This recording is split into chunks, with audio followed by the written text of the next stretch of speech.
تعلق مع اللہ کے سلسلے میں ایک دو باتیں عرض کرنی ہیں صرف،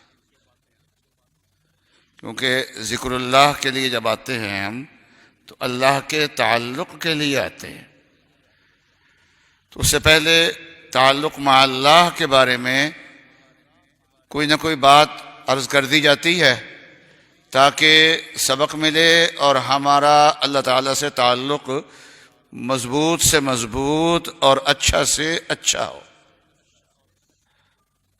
دو جگہوں میں انسان کو ہمیشہ اچھا گمان رکھنا چاہیے اور برے گمان سے ہمیشہ بچنا چاہیے۔ برے گمان سے تو ہمیشہ ہر جگہ ہی بچنا چاہیے، لیکن دو بدگمانیاں ایسی ہیں جو انسان کے لیے تعلق مع اللہ میں مہلک ہے، انسان کی زندگی کو تعلق مع اللہ سے ہٹا دیتی ہیں۔ دو بدگمانیاں ایسی ہیں، ان میں سے ایک اللہ تعالیٰ کے ساتھ بدگمانی۔ اللہ تعالیٰ سے ایک تو بدگمانی وہ ہے جو کفر اور شرک ہوتا ہے، ان اللہ لا یعلم کثیرا مما تعلمون، کہ اللہ تعالیٰ کی ذات میں، اللہ کی صفات میں انسان برے خیالات ذہن میں رکھے تو اللہ نے فرمایا ذالکم ظنکم الذی ظننتم بربکم ارداکم فاصبحتم من الخاسرین۔ لیکن مسلمان جو ہے وہ اللہ کی ذات اور اللہ کی صفات کے بارے میں تو برا کوئی عقیدہ رکھتا ہی نہیں ہے۔ ہاں البتہ اللہ تعالیٰ کے جو بندے کے ساتھ معاملات ہوتے ہیں ان میں اللہ تعالیٰ سے دور ہو جاتا ہے اور یہ سمجھتا ہے کہ اللہ تعالیٰ مجھ سے ناراض ہے۔ یہ سمجھنا کہ اللہ تعالیٰ مجھے چاہتے نہیں ہیں، اللہ تعالیٰ مجھے پسند نہیں کرتے، اللہ تعالیٰ مجھ سے ناراض ہیں، یہ سمجھنا جو ہے یہ اللہ اور بندے کے درمیان حجاب ہو جاتا ہے۔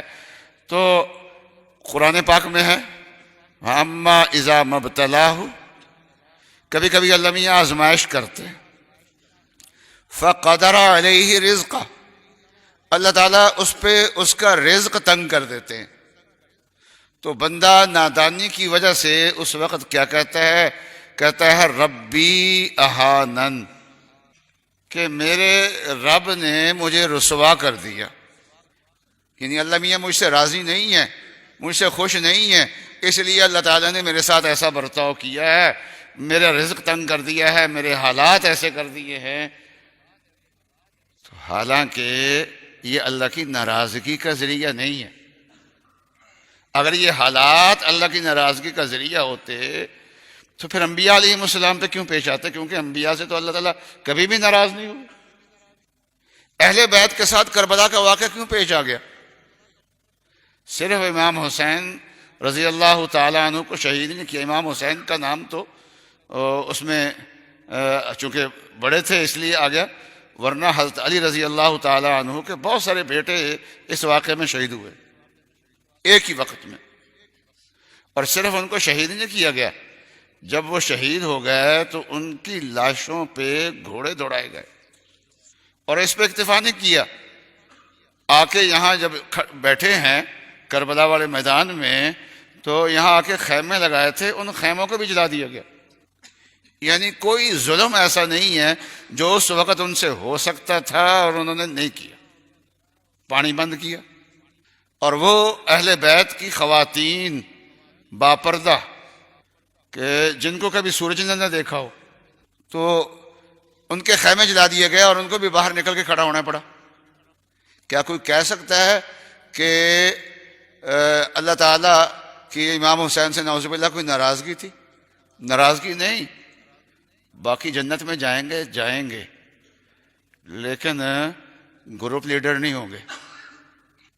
تو امام حسن امام حسین تو گروپ لیڈر ہیں، سیدہ شباب اہل الجنہ، جنت کے جتنے بھی جوان ہیں ان کے سردار ہوں گے۔ تو یہ ناراضگی کا ذریعہ نہیں ہوتے، یہ اللہ تعالیٰ کا امتحان ہوتا ہے۔ یاد رکھیے اللہ کی ناراضگی صرف گناہوں سے ہوتی ہے۔ تو حق تعالیٰ شانہ سورہ فجر میں فرماتے ہیں کہ جب انسان کی آزمائش ہوتی ہے تو بندہ کہتا ہے کہ اللہ مجھ سے ناراض ہو گئے ہیں، میرے ساتھ اب تعلق اللہ کا اچھا نہیں رہا، اور دیکھو میرے حالات کیسے خراب ہو گئے ہیں۔ نہیں، اللہ نواز رہے ہیں تمہیں، ناراضگی صرف معصیت سے ہوتی ہے۔ اللہ تعالیٰ نے انسان کے اس خیال کو زور سے رد کیا ہے، فرمایا کلا، ایسا ہرگز نہیں ہے کہ رزق میں تنگی آ گئی، حالات خراب ہو گئے، بیماریاں آ گئیں، مشکلات آ گئیں تو اللہ تعالیٰ ہم سے خوش نہیں ہے، ایسا ہرگز نہیں ہے۔ اللہ کی ناراضگی کا ذریعہ معصیت ہے۔ پھر اللہ تعالیٰ نے کچھ معصیتوں کا تذکرہ کیا، فرمایا کہ کلا بل لا تکرمون الیتیم، کچھ تم گناہ کرتے ہو وہ اللہ کی ناراضگی کا ذریعہ ضرور ہے۔ وہ ان گناہوں میں سے کیا ہے؟ لا تکرمون الیتیم، تم یتیم کا اکرام نہیں کرتے۔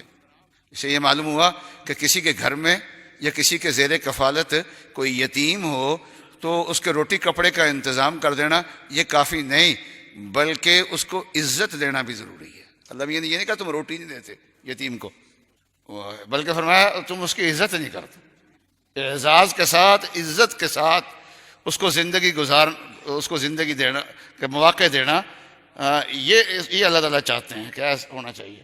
کلا بل لا تکرمون الیتیم ولا تحاضون علی طعام المسکین، لوگ بھوکے مر رہے ہیں، اس میں تو تمہیں چاہیے کہ لوگوں کو کھانا کھلاؤ جہاں بھوکے مر رہے ہیں، اور دوسروں کو بھی بتاؤ کہ کھانا کھلانے کے مواقع ہیں، یہاں کھانا کھلاؤ۔ ایک دوسرے کو ترغیب دینی چاہیے، تم ایک دوسرے کو کھانا کھلانے کی ترغیب ہی نہیں دیتے۔ لا تحاضون علی طعام المسکین، اور فرمایا تم ایک گناہ اور کرتے ہو، وَتَأْكُلُونَ التُّرَاثَ أَكْلًا لَمًّا، کہ وراثت کو ہے سمیٹ کے کھا جاتے ہو۔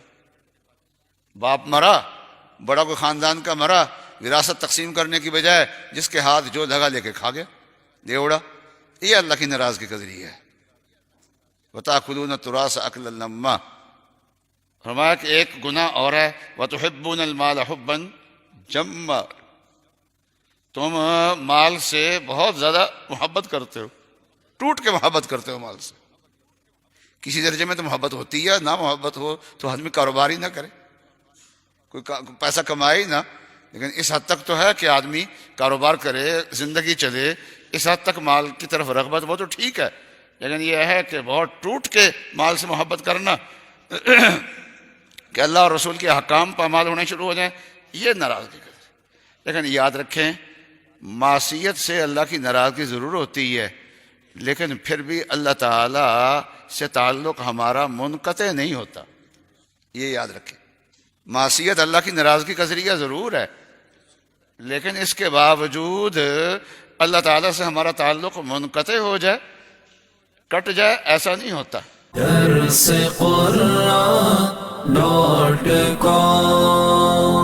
www.darsequran.com